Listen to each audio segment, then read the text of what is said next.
तब विश्व कीर्तिवान संस्थापिका संथारा साधिका महासाध्वी गुरनी मैया श्री हेम कुमार जी महाराज की सुशिष्या वरिष्ठ प्रवर्तनी श्रावणी सदगुरु वर्या डॉक्टर श्री रवि रश्मि जी महाराज साहब अपनी शिष्य मंडली के साथ सन 2024 का चतुर्मास करने के लिए सुंदर नगर लुधियाना की धरा पर पधारे हैं।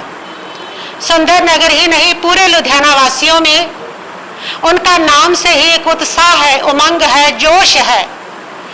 श्रावणी सदगुरु वर्या डॉक्टर श्री रवि रश्मि जी महाराज साहब जैन जगत की विद्वान साध्वी रत्न है, जिन्होंने अपने गुरुवर्या की सेवा बहुत ही उत्कृष्ट भावों के साथ की है और पूर्ण जैन समाज के अंदर उनका अपना एक नाम है, जश है, सौरभ है। ऐसे समय में लुधियाना वासियों के अंदर उत्साह का होना साधारणतः ही है कि ऐसी महान साध्वी जिन्होंने यहाँ पर 98 के चतुर्मास के अंदर भी तप यप संयम की, गुरुवर की सेवा की और उनकी महिमा की धूम मचाई और उन्हीं का चतुर्मास यहाँ पर पहुंचा है। उनकी सदगुरु वर्या की दी हुई सारी साधना, सारी कृपा से सुसंपन्न है उनका जीवन। उनकी दी हुई सारी रिद्धियां सिद्धियां, उनकी दी हुई सारी लब्धियां उपलब्धियां से सुसंपन्न है गुरु माँ का जीवन। और उसकी साधनाओं से बहुत सारे जो लोग हैं लाभ उठा रहे हैं, फायदा उठा रहे हैं और अपने दुखों से मुक्त भी हो रहे हैं।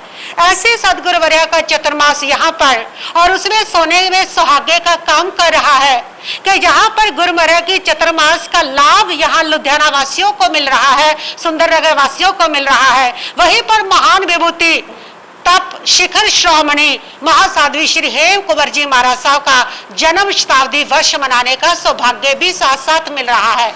उनके जन्म शताब्दी वर्ष प्रारंभ चल रहा है। जगह जगह पर स्थान स्थान पर अनेक कार्यक्रम चल रहे हैं, अम्बिल तप चल रहे हैं, जप चल रहे हैं, प्रत्याख्यान चल रहे हैं और भी विविध कार्यक्रम चल रहे हैं। उन्हें कार्यक्रमों से सुसंपन्न रहेगा ये चतुर्मास भी। गुरु माँ की भक्ति, उनकी तप की शक्ति और साथ में लोगों की होगी श्रद्धा की अनंत शक्ति। ऐसी शक्तियों से संपन्न होगा ये चतुर्मास।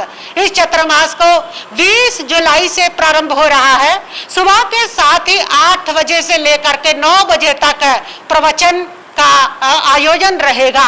उसके अंदर विविध विषय रहेंगे, सोशल विषय भी रहेंगे, आध्यात्मिक विषय भी रहेंगे, आगमों के ऊपर भी चर्चा रहेगी।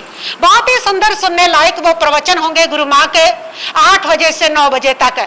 उसके बाद दोपहर के समय में चौमुखी अनापूर्वी जाप रहेगा, जिसके बहुत सारे लाभ है, बहुत सारे संकटों को जो दूर करने वाला जो महाप्रभाविक जाप है। और उसका समय है दोपहर को 3 से 4 बजे तक। 4 से 5 बजे तक पाठशाला रहेगी बच्चों की और उसके बाद आगम की जो स्वाध्याय है वो भी रहेगी। इस प्रकार और भी विविध जो कार्यक्रम है वह रहेंगे। 19 सितंबर को सामूहिक रूप से अम्बिल का विशाल स्तर पर आयोजन होगा, जिसमें बहुत सारे शहरों के जो लोग हैं इसमें अपना अपना भाग लेकर के गुरु माँ के प्रति अपनी श्रद्धांजलि प्रस्तुत करेंगे। और 22 सितंबर को बहुत बड़े विशाल स्तर के ऊपर गुरु माँ की शताब्दी वर्ष का समापन समारोह होगा, जो विविध कार्यक्रमों के साथ, अठाइयों के साथ, मासकमन के साथ और विविध जो कार्यक्रम है उसके साथ स्थानीय लोगों के साथ साथ विविध अंचलों से लोग पधारेंगे और बहुत ही सुंदर रूप में वह जो आयोजन है वो आयोजित होगा। इस प्रकार यह चतुर्मास जो है निश्चित ही गुरु माँ की तप की शक्ति और भक्तों की श्रद्धा की शक्ति और गुरु माँ की आशीर्वाद की शक्ति और इनकी प्रवचन की ज्ञान की शक्ति के साथ संपन्न होगा। ऐसे चतुर्मास के लिए मेरा सबसे कहना है कि एक बार अवश्य आकर के गुरु माँ के प्रवचन सभा को अटेंड करें और एक बार अवश्य आकर के गुरु माँ से रूबरू होकर के अपनी जो समस्याएं हैं उनका समाधान भी आप ले सकते हैं। और गुरु माँ की जो अंदर है वो हेम कुमार जी महाराज जो है वो बसते ही हैं और वैसी ही इनकी शक्ति, वैसी ही इनके पास साधना का अनुष्ठान है। जो अनुष्ठान और जो साधना की शक्ति उनके पास थी वही डॉक्टर रवि रश्मि जी महाराज साहब के पास है। तो आप आए, आकर के महान लाभ उठाएं, अपनी समस्याओं का, अपनी शंकाओं का समाधान भी करें और गुरु माँ की शताब्दी वर्ष में बढ़ चढ़ करके और हिस्सा लेकर के आप इस आयोजन को सफल करें। और उसके साथ ही स्थानीय प्रधान श्री संजय कुमार जी और उनका पूरी जो टीम है वो भी, और साथ में यहाँ के जो विशेष और वरिष्ठ लोग हैं, जितेंद्र जैन जी सन्नी बुल वाले, बिट्टू भैया नमकार वाले, और विपन जी भैया श्रवण स्वीट्स वाले, और भी बहुत सारे लोग हैं। तो वे सारे लोग भी इस समारोह के अंदर जो है वे अपना सहयोग कर रहे हैं और इस समारोह को और उत्कृष्ट और बढ़िया बनाने के लिए अपना पूरा पूरा योगदान दे रहे हैं। इन सब का भी बहुत बहुत साधुवाद है। आप सब लोग भी पधार करके इस महान विभूति में अपनी महान आहुति जो है वो महान यज्ञ में अवश्य अवश्य डालें।